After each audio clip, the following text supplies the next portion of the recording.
Sveiki! Viena liecība sirdī, viena liecība. Bija domājis iziet ārā, pastaigāt, svaigā gaisā. Aleluja! Es saņēmu tādu pamudinājumu, vienu liecību ierakstīt. Tad es jautāju, kuru par Dievu balsu dzirdēšanu arī es zinu, kad ir cilvēki, kas lūdz kā dzirdēt Dievu balsu un saprast arī Dievu ceļu, Dievu gribu savā dzīvē. Un dažādāk Dievs ir runājis arī caur cilvēkiem, arī patiešo caur svēto garu, caur eņģeli svaidījums māca. Aleluja!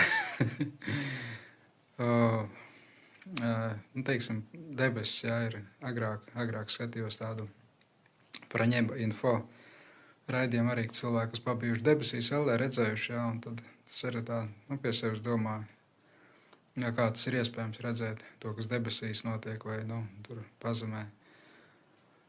Un tad bija tā, ka šo lietu es tā kā negribēju, bet Dieva gars pamudina, tad jārunā.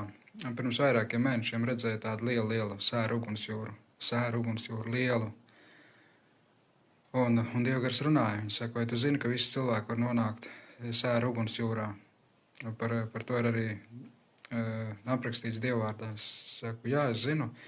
Ir taču, arī, ir taču glābti ir tie cilvēki, kas tiek debesīs. Dieva gars saka, runā, to, ko tu redzi, runā. Un raksta grāmatā. Ir grāmata, kurā ir jau ierakstīta. Un to uguns jūru es redzēju, kad ļoti daudz cilvēku tā kā iet uz pazušanu arī.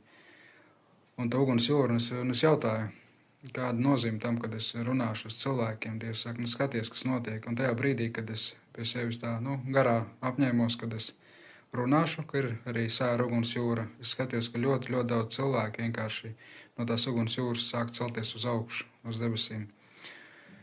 Un tad es skatījos un es redzēju, katram cilvēkam ap sirdi, ap dvēseli bija tas tā kā melns liels, tā kvadrātveidīgs tā kā plankums. Es prasīju, kas tas ir?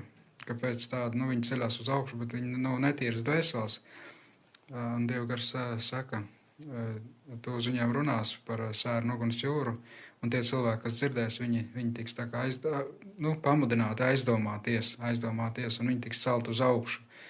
Un tad es teicu, bet ir taču tas melnums ap sirdi dvēseli, viņš saka, es viņus turpināšu tīrīt. Bet es saku viņiem, kad tā uguns jūra ir reāla, tā kā brīdini.